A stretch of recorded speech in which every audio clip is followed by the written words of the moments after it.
Good afternoon. Take a moment to relax. Is it safe to assume that you all won your state championship? Congratulations.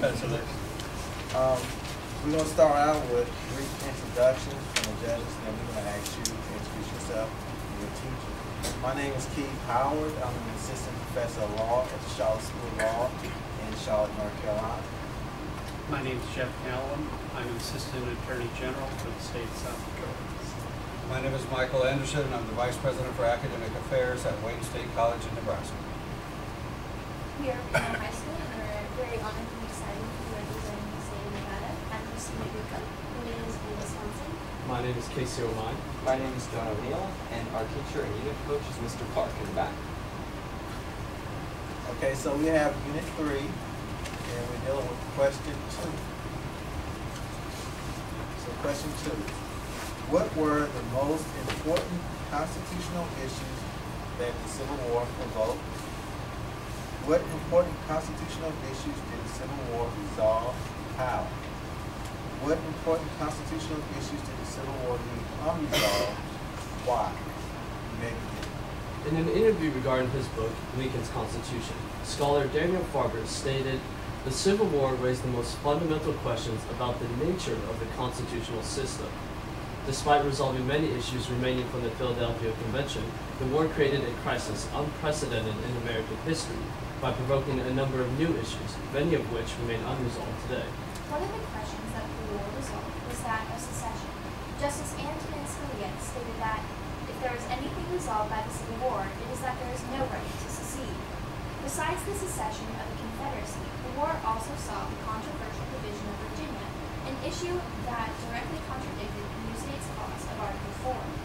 The Declaration of Independence has often justified secession with its assertion that it is the right of the people to alter or abolish an arbitrary government. States used this rationale in recent petitions to secede following the re-election of Barack Obama. But the 1867 case of Texas v. White determined that the U.S. is an indestructible union composed of indestructible states. Slavery was also settled. The framers of the Constitution compromised on the issue to gain support for the document, leading James Madison to predict that 20 years will produce all the mischief that can be apprehended from committing slavery. The quandaries presented by the Civil War resolved this peculiar institution by breaking the Union and forcing the country to acknowledge the imperfections of the Constitution by passing the 13th Amendment. While slavery was resolved by the war, citizenship and the rights it entailed remained unsettled.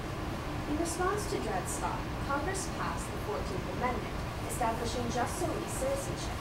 The writers of the amendment also attempted to begin the process of incorporation with the Privileges and Immunities Clause. However, this failed in the slaughterhouse cases, and incorporation would not be initiated until the 1925 case of Gitmo v. New York. Questions of equality prompted by the failures of Reconstruction and the 14th Amendment's Equal Protection Clause remained unresolved well into the 20th century, when the Warren Court began defining equality. The jurisprudence of equal protection continues to be inconsistent due to the use of a tier system that uses racial cases with the highest level of scrutiny, while using lower scrutiny levels for sex, disability, or wealth. The court's inconsistent nature regarding this issue may come to further fruition this year, when the justices consider the legitimacy of the Federal Defense of Marriage Act and Proposition 8 in California. President Lincoln's actions during the Civil War provoked many issues regarding the executive branch that remained unresolved well after the war. Following Fort Sumter, Congress did not convene for 4 months. In this time, Lincoln used his power as commander-in-chief to suspend habeas corpus, order a naval blockade, and institute a draft, powers granted to Congress in Article 1. Senator Charles Sumner defended Lincoln's actions throughout the war by describing his purpose to do what he could to carry forward the principles of the Declaration of Independence. However, many of the policies of Lincoln's administration have opened the door to similar actions by other presidents. Following the 9/11 attacks, President George W. Bush invaded Afghanistan with Executive Order 13239. He also suspended habeas corpus for suspected enemy combatants, an order that was struck down at Hamidi v. Rumsfeld.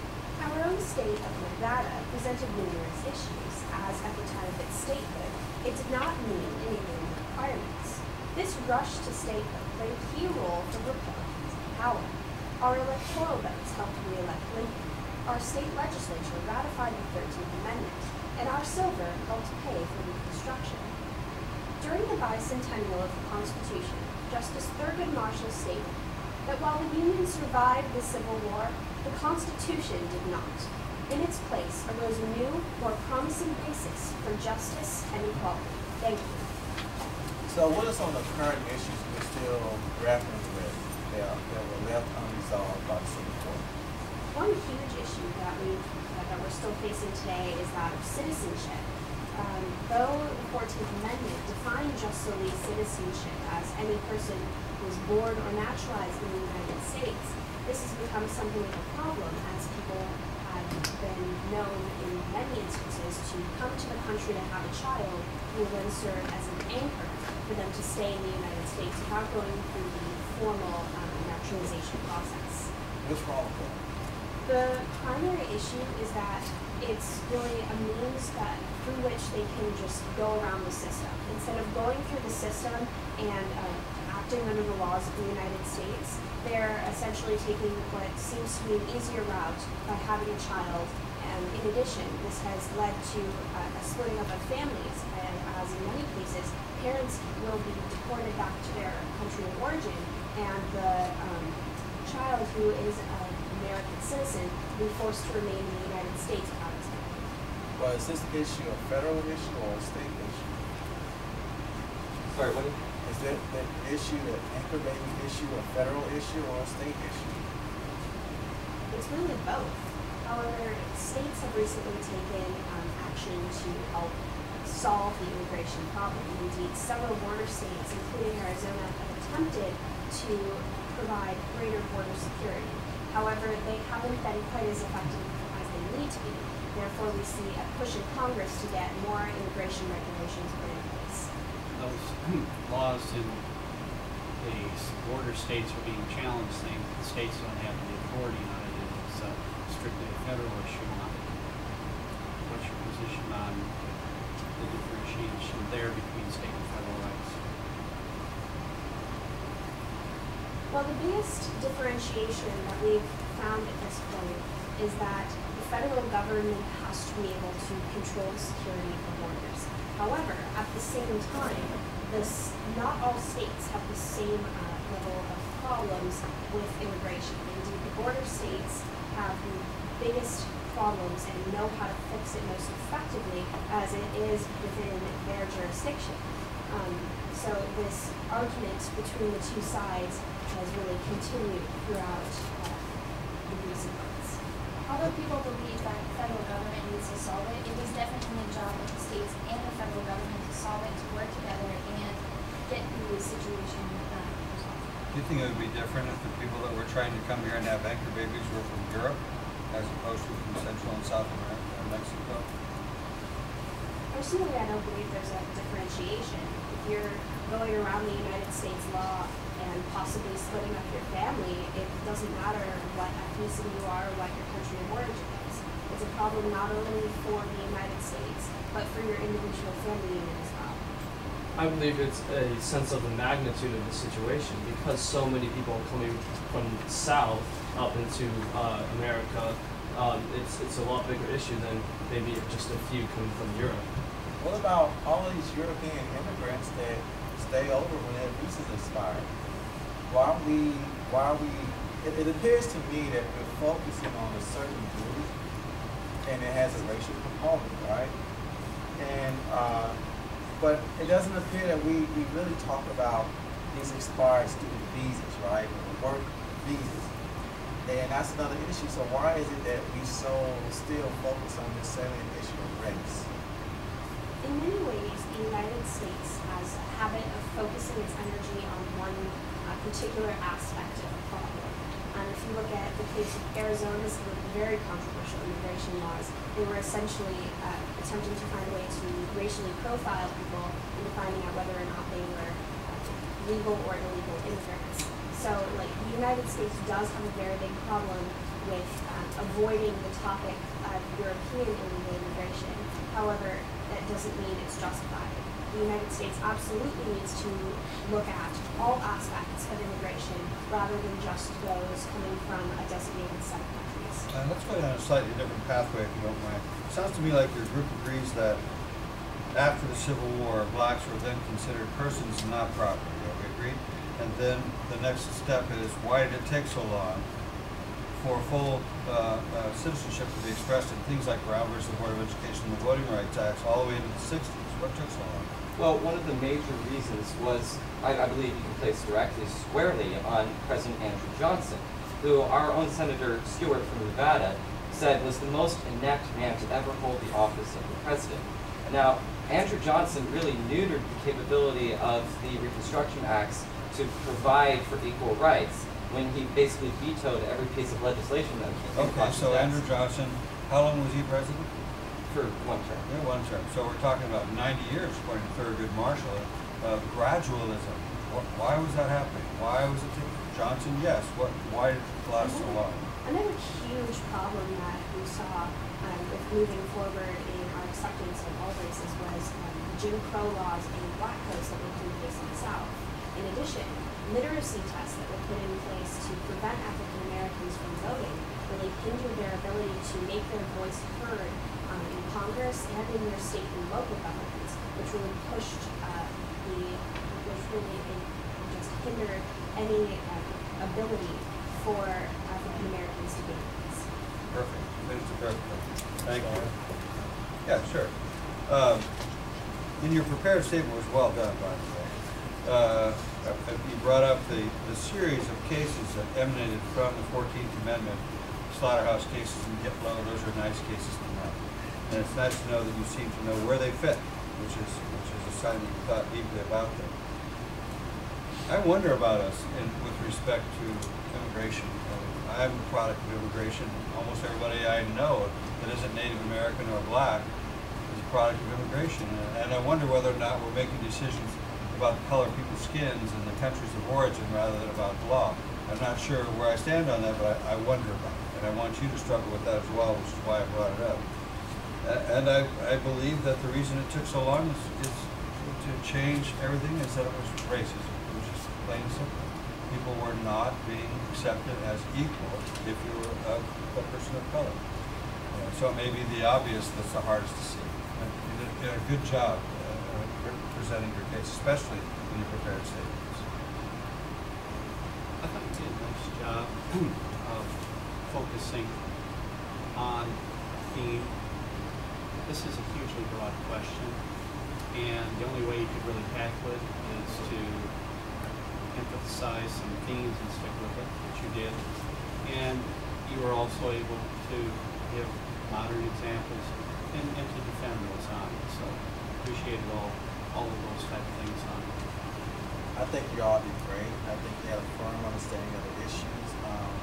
I would like to see more participation from all the members during the Q&A part of it, and not a few. Just the answers were on point, accurate, but at the same time, I wanted to hear from everybody who came to the Q&A, because that's part of the critical thinking part of it, analytical thinking on your feet part of it is huge to me.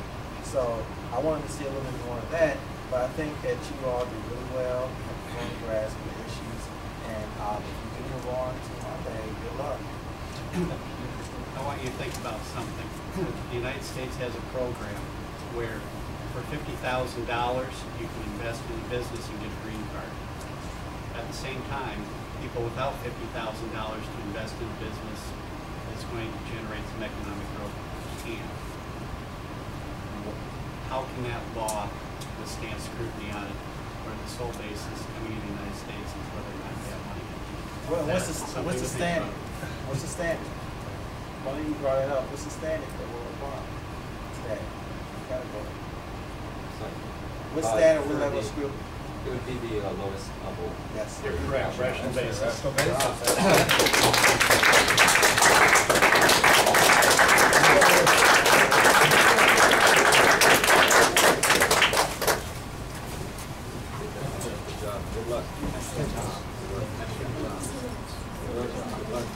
Remember, the presumption is that the law is valid. It comes up again.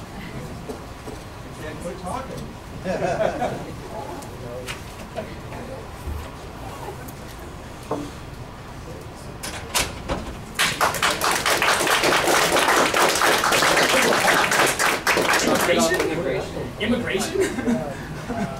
That was, that's hard. It's hard. It's hard. You guys all got in, you got answers, you applied it. You took your time. You asked one question, then right back at it. Take a deep breath. That's why you take a deep breath. You gotta wait longer. You gotta wait longer than everybody else because you're quick. You waited a couple times and went. So second time, you waited. Okay, so those are tough. Which search troubling because I know you're right. Well, you guys are fine. No.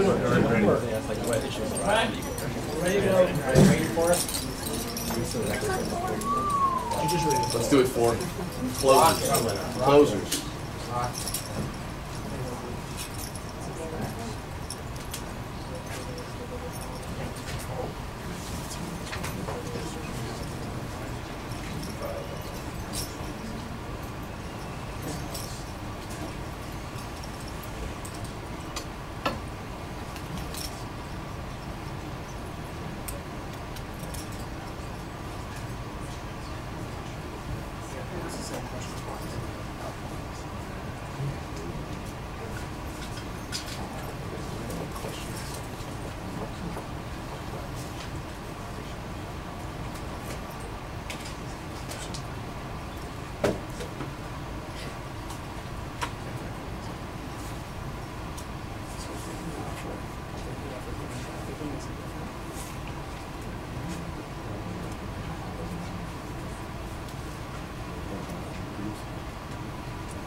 Are you running dirty jokes?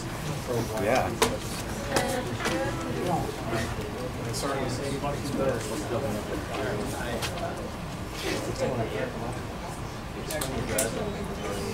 Yeah, I heard the term graduate was a fire.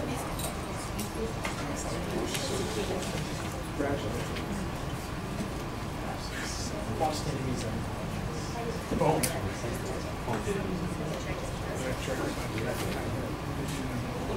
Because that was the gist. I know.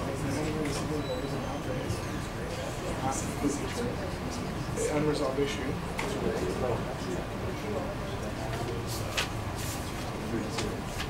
has to do with constitutional issues and not necessarily status. All rise.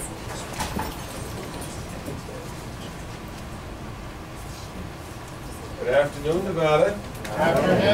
And how is everyone doing today? Sir, you can sit here. Okay, very good. My name is Roger DeRozier. I'm the state coordinator for the Commonwealth of Massachusetts, and I've been involved in this program for 26 years. And I'd like you to welcome our panel of judges. Greetings, everybody. Please have a seat. Well, it's nice to be with all of you. Congratulations on making it to the national finals. That's a tribute to your hard work. That's quite an accomplishment. We're looking forward to having a nice dialogue with you today on some interesting issues on the Constitution. We'll introduce ourselves and then ask you to do the same. So I'm Dave Adler. I'm the director of the Andrus Center for Public Policy at Boise State University. I teach constitutional law and the Supreme Court. Hi, I'm Ann Zaya, and I'm the director of the Massachusetts State Senate Legislative Education Office at the State House in Boston, Massachusetts. I'm Erin Brown, Director of Outreach for Justice O'Connor's iCivics, but also an alumna of the program, determined to catch up to Roger's years of service. I'm going on 17 as of today. This is her birthday. Thanks, guys. Any national greetings. Yes, no, this is great. It's so special of you to be here for me. All right, so we're going to ask you a question from Unit 4, and it deals with the judiciary. Although presidents and members of Congress from time to time assert their authority to limit the jurisdiction of the federal courts, no effort to cut back substantially on the power of judicial review itself has come close to succeeding. Why do you think that statement has proven to be true? And then, in what ways, if any, can the power of the Supreme Court be checked? And finally, what limits, if any, should be put upon the power of judicial review? proceed. In 1937, President Franklin Roosevelt declared, "We have reached the point as a nation where we must save the Constitution from the Supreme Court." His remark embodies the frustration with an institution that consistently struck down pieces of New Deal legislation using judicial review. However, no effort to cut back substantially on the power of judicial review itself has come close to succeeding, even FDR's. Ultimately, this is proven to be true because it has been historically consistent. It was valued by the framers, and attempts to overcome it are usually politically motivated.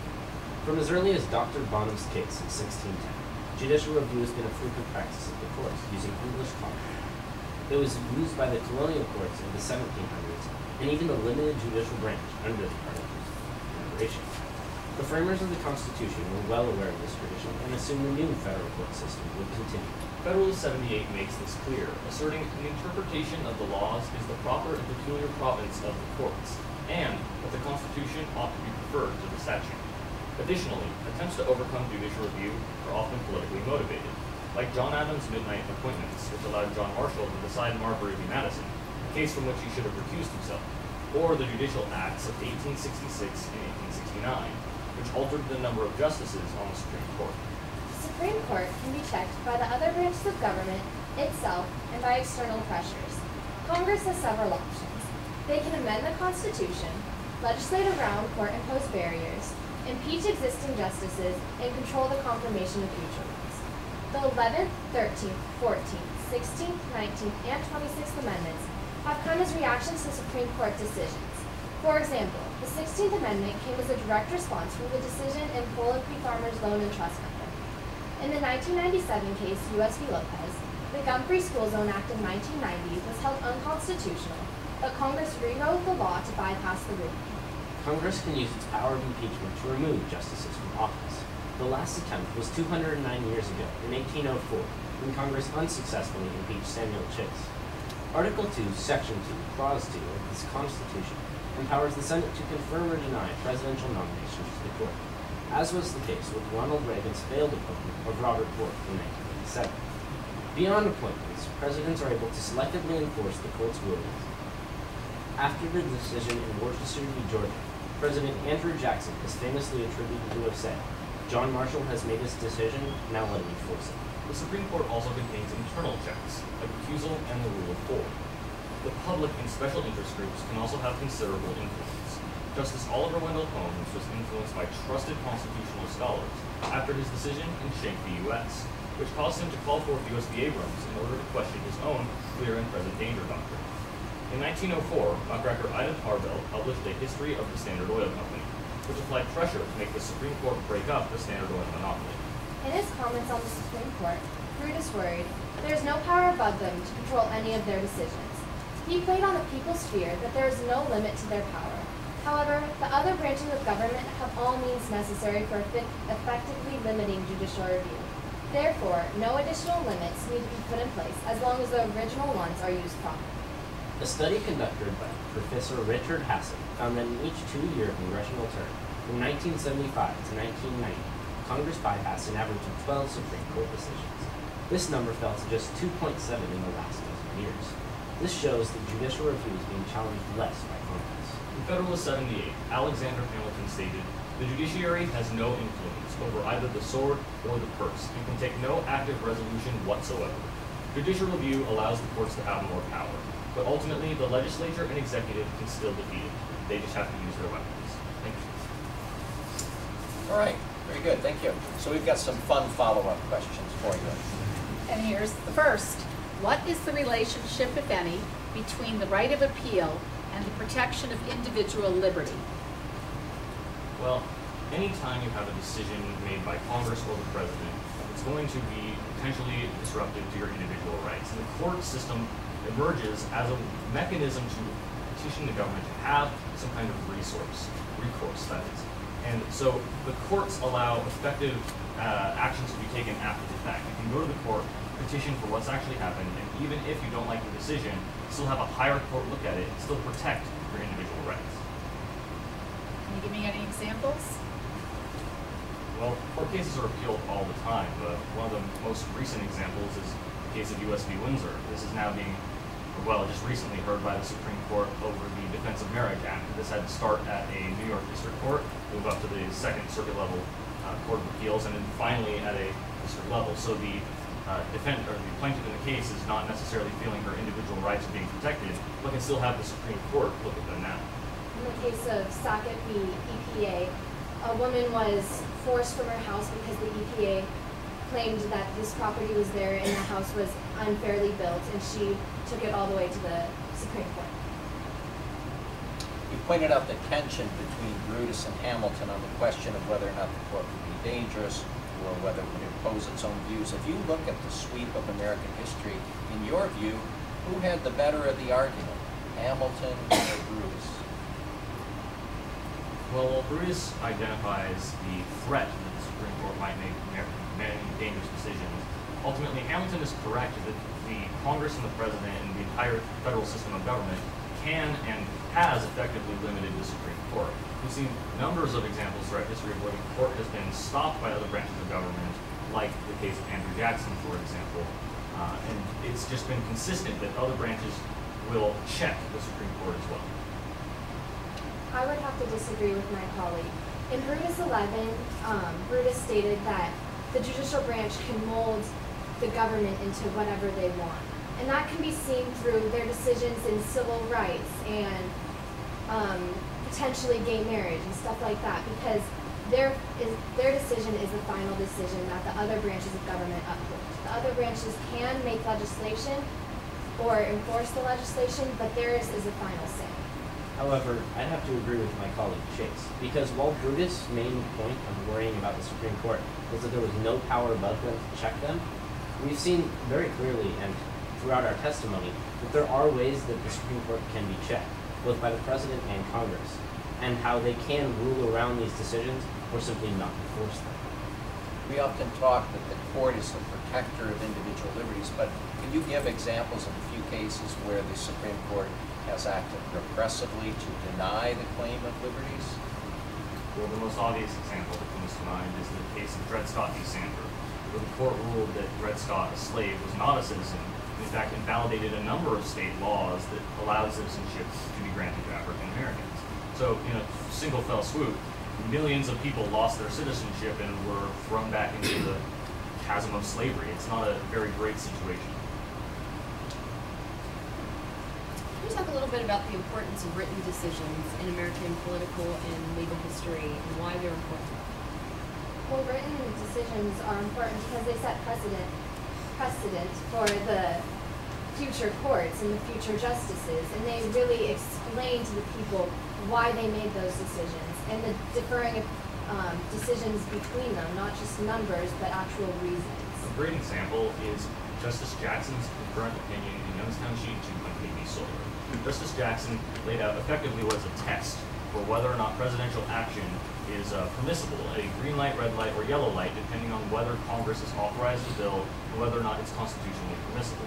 And in later decisions, it was upheld using this textual obligation. Additionally, you can look to Justice Oliver Wendell Holmes, who, after ruling in U.S. v. Abrams, in creating the clear and present danger doctrine, eventually called up another case to rewrite the precedent that he had set in U.S. v. Abrams, and that would be U.S. v. Schenck. When you think about the court's role in interpreting the Constitution, can you cite any cases in which the court has allegedly engaged in judicial activism which would reflect the fears of Brutus? Well, oftentimes we'll see decisions where the court expands the power of one particular group, and another group feels very offended and as if the court has acted contrary to the ideals of the Constitution. One obvious example that comes to mind is Marbury v. Madison, or McCulloch v. Maryland, where the court decided that the Hamiltonian interpretation of the First Bank of the United States was correct, that the necessary and proper clause did allow for the establishment of a national bank, that the states couldn't tax it. That kind of interpretation was not popular, especially amongst the people of Maryland at the time. Additionally, we can look to Schillinger v. Wilson, in which the Supreme Court was going to, or the president authorized bombings in Cambodia without congressional authority. And when it was brought to the Supreme Court simply chose not to see it. or we can look to reprise cases, where the president issued a blockade without congressional approval, and the Supreme Court, once again, chose not to make an effective ruling. Thank you. We're out of time. Let's give this group a nice round of applause.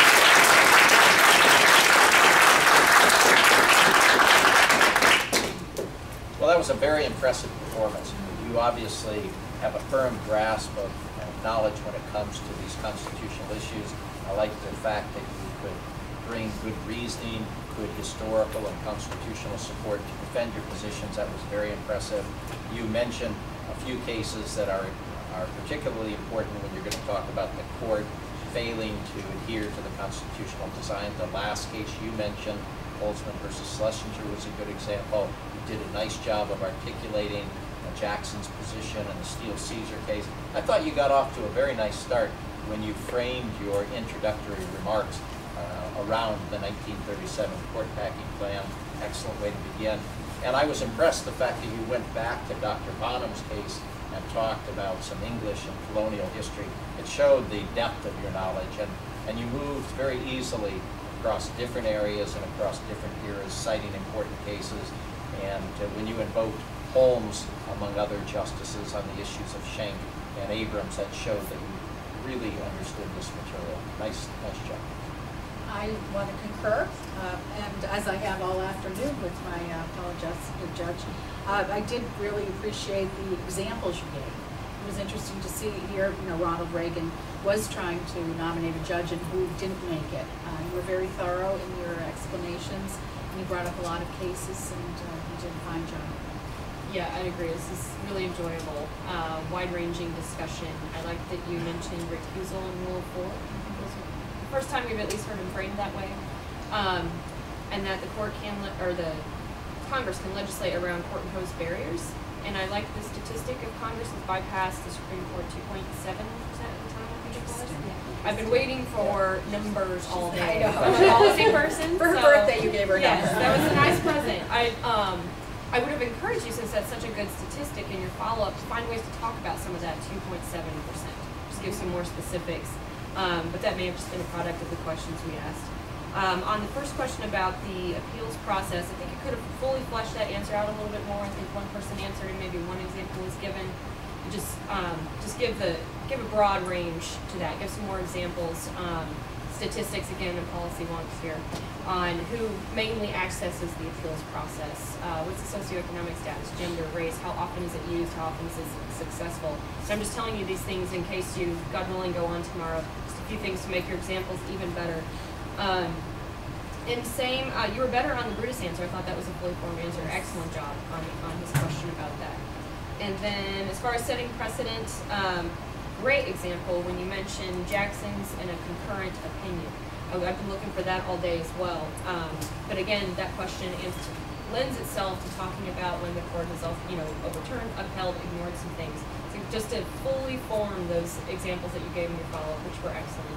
I really enjoyed it. I'm just pushing you because you can clearly handle it. Thank you. Let's give your teacher a nice round of applause.